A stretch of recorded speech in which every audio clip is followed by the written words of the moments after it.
Hello everybody. I'm here today to talk to you about dynamic capabilities, particularly the dynamic capabilities of business firms, but as you'll see, the concept applies to nation states and for that matter to individuals. This is a topic I've been researching here at the University of California, Berkeley for the last 30 years with my students and with colleagues, and I'm hoping that you'll find it illuminating and helpful as you think about management and policy issues facing the world today. So first of all, we might say, what is the big picture here?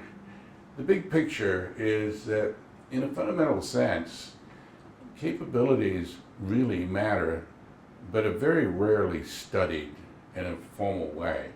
I'm an economist by training, and I did a PhD in economics, and I don't think, except in passing in the field of economic development, I don't think there was any mention of the capabilities of firms, individuals, or nation states, which is quite remarkable since economists think that they know something about what determines the wealth of nations and the profitability of firms.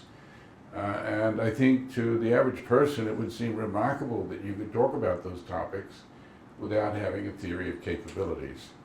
And so I decided that it was necessary to build a theory of capabilities in order to really understand the world about us.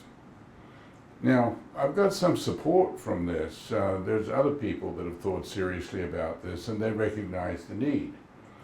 On my first slide here, I point out that John Sutton, very distinguished professor at the London School of Economics, has said that the proximate cause of differences in the wealth of nations lies for the most part in the capabilities of firms. That's not quite what Adam Smith said in The Wealth of Nations. I believe is substantially correct. You don't find too many wealthy nations that don't have successful firms or successful farms for that matter. So clearly it matters in that way. So what that tells us is that the wealth of nations is not just about financial capital, it's not just about property rights, it's not just about public investments, it's importantly about the capabilities of individuals and business firms. And of course, that's where the private sector comes into play, because business firms are in the private sector. At least in most countries. There are some countries like China where there's significant publicly owned or public firms. So we should say that in general, it's the capabilities of firms that matter. And that's a little different from what the mainstream textbooks tell us. And we believe that if firms have got strong capabilities, they'll have high productivity growth, they will have strong revenue growth, and they'll have significant profitability.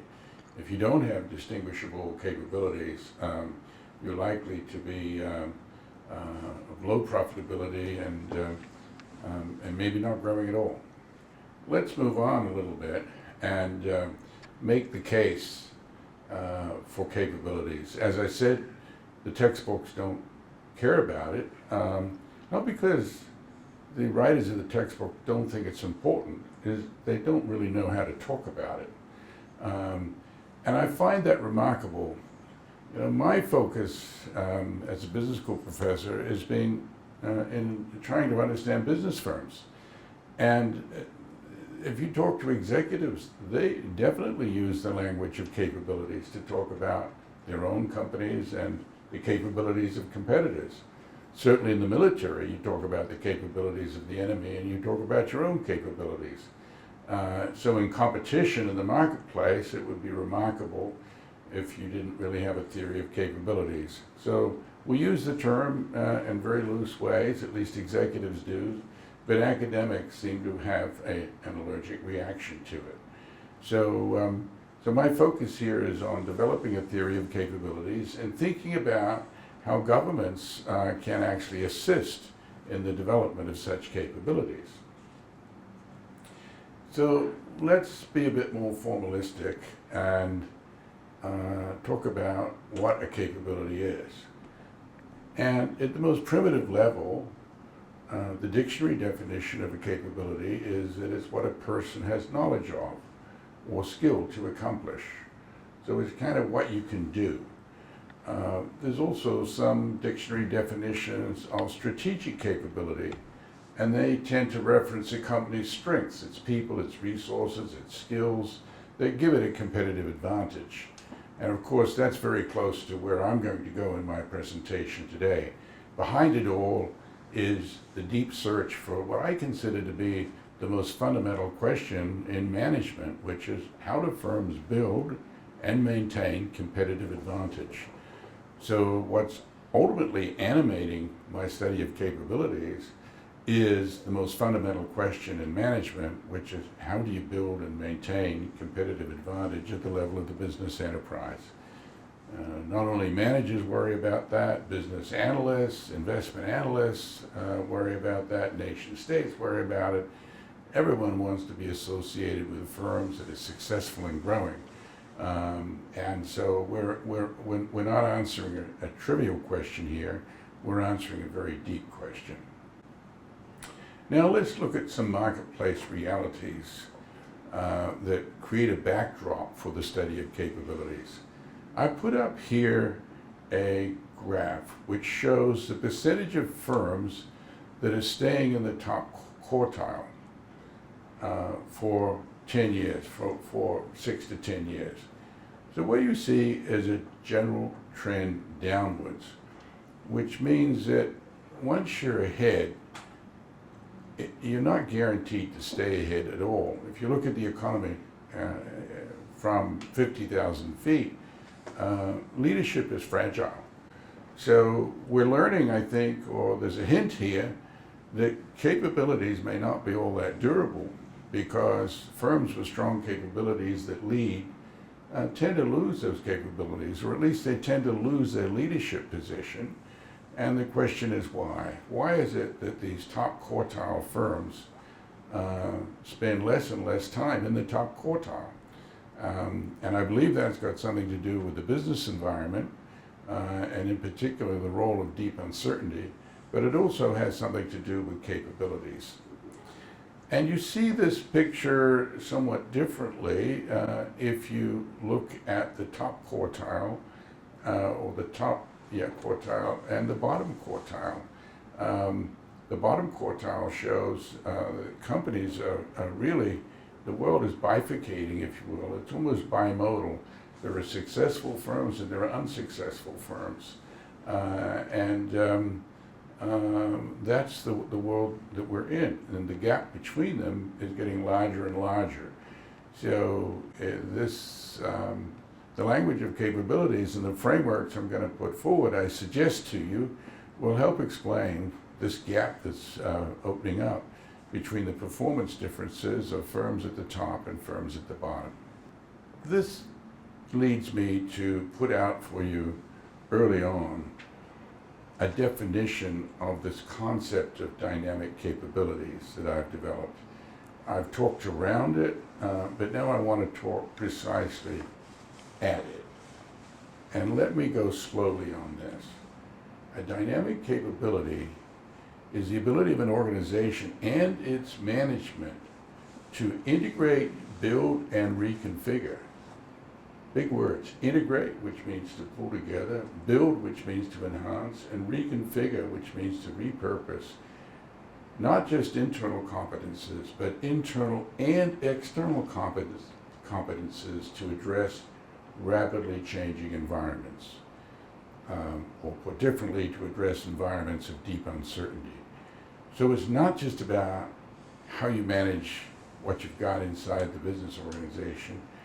It's how you build alliances. It's how you reach out and use the external resources that are available in suppliers, maybe in competitors, maybe elsewhere in the economy, to be successful. So it's I would say it's sort of a systems view of how you build an enterprise, and it recognizes that there's no one way to build it, and that whenever you build it, you're going to always be changing it. That an enterprise is a living organism that has to be changed and modified as the environment changes and as opportunities and threats emerge.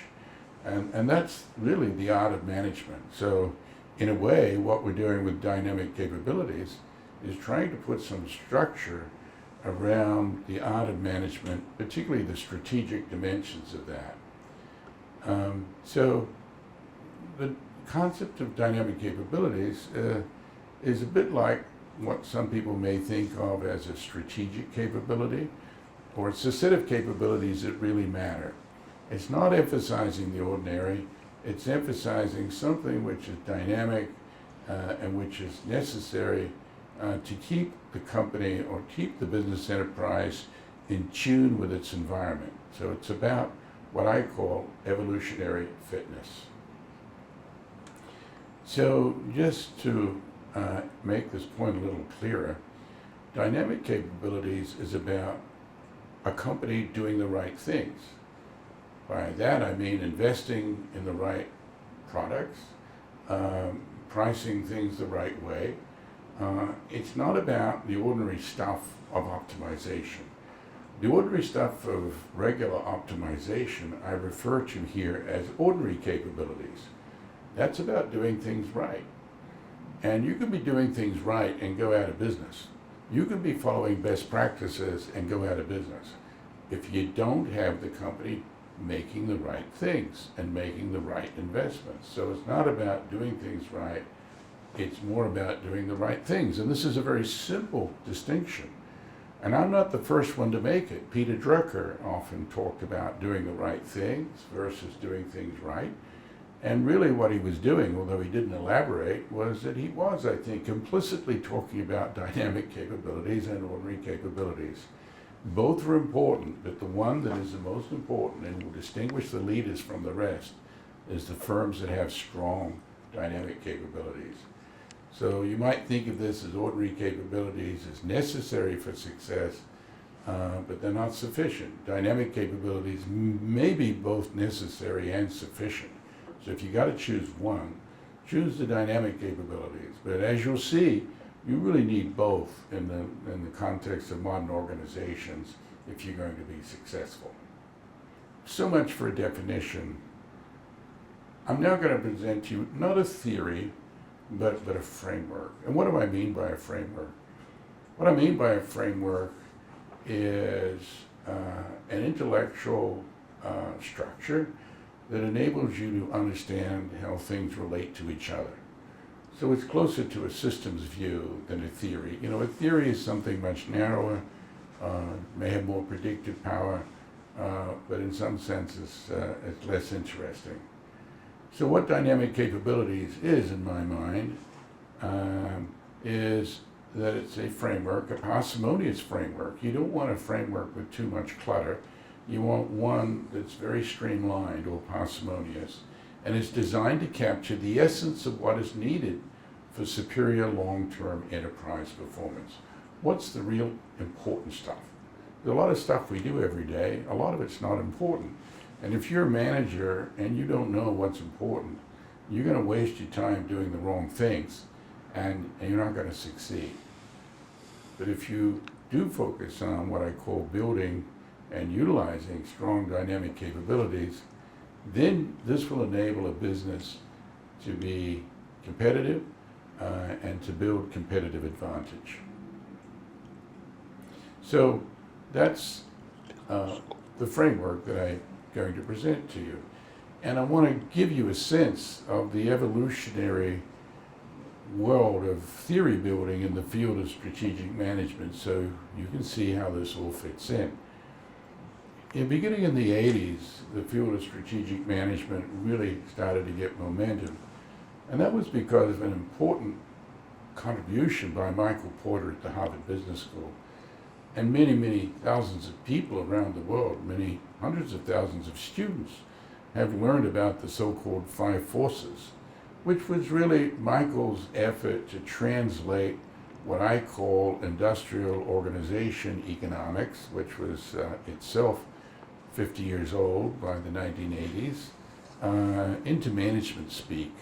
And he took some basic economic principles and said, look, these principles are designed to help people understand how firms build monopoly power. And the field of industrial organization was really aimed at informing policymakers, in particular antitrust economists. And Michael came up with the insight that, well, if this framework is useful to understand monopoly, then perhaps it's useful to managers to help them understand how to build monopoly power and how to build competitive advantage. But it was based on the industrial world, and it was not really focused on technology. In fact, there's almost no mention of the role of technology and innovation in Michael Porter's framework, whereas in the dynamic capabilities framework, it's all about entrepreneurship and innovation. And then Richard Remelt and Jay Barney and others came up in Berger-Welnerfield with something they called the resource-based view of the firm, which looked more carefully at individual assets and said that if an asset's going to yield anything other than a competitive return, it must have certain characteristics. It must be unique, it must be difficult to imitate, it must be scarce, it must be valuable. And that was a very important set of insights, but it was what I call static. It said, these are the resources that matter, but it didn't tell you where you get these resources from and what you do when one resource is exhausted. And so along comes the need for dynamic capabilities, and it's not just associated with the rise of innovation. Innovation has always been with us. But it's an effort to inject an understanding of deep uncertainty and innovation into a strategic management framework. And it sees markets as being dynamic, it sees asset orchestration as being an important managerial task, and it also sees transformation of the organization as being something that managers must do successfully if they want their enterprises to survive long term. So that's the basic essence. And you can think of this as aligning somewhat with a changing focus of the field of strategic management. And we no longer talk about planning, but in the 50s and 70s, that's what we talked about in the corporate world. We talk about corporate plans. People don't talk about plans anymore, at least not to the same degree. We may talk about a financial plan, but no one talks about a strategic plan, in part because things are changing so rapidly that by the time the ink is dry, the plan has to change. So the planning era went away a long time ago. Michael Porter put the positioning ideas, it was about finding the right markets to be in. Let's find an attractive industry and go build entry barriers. That was sort of the Michael Porter era, should I say. And then there was a resource era, and now I think we have the dynamic capabilities era, and I think it's more fit for our times. We have an open economy, which requires looking outside as well as inside. Competitive advantage is still very critical. Intangible assets are more important than tangible assets, and the dynamic capabilities framework is all about intangible assets. So there we go. That's the essence of the framework, and that's a little bit of the history. And that raises the question once again, why hasn't this theory been around much longer? And I think one part of the answer, besides the fact that economists don't have a language to deal with it, is that everyone was enamored with Michael Porter's five forces approach, and that really went on for way too long, in my view. It was always inadequate from the very beginning. It always reflected an industrial age economy which was on its way out. And also the resource-based approach tried to help, but in many ways it didn't have innovation in the story either. So it's because of that that we need a new framework. And here we go. Here are these mental models that we just mentioned, and as you'll see, there's also less analytical precision associated with dynamic capabilities. And that's another reason why it's not been in favor, because business school professors usually get rewarded for building neat analytical models. So we need to move on and create something new. And just to summarize my core thesis, dynamic capabilities are the capabilities that matter. The hallmarks of a company with strong dynamic capabilities is that someone's at the top that's driving it, or there's a top management team that's incredibly entrepreneurial, that's engaging in sensing, seizing, and transforming. The company demonstrates organizational agility, quick decision-making, a sense of urgency, and they're not focused on efficiency. They're focused more on effectiveness and entrepreneurship. So let's just leave it there for the moment and pause, and I'll be back.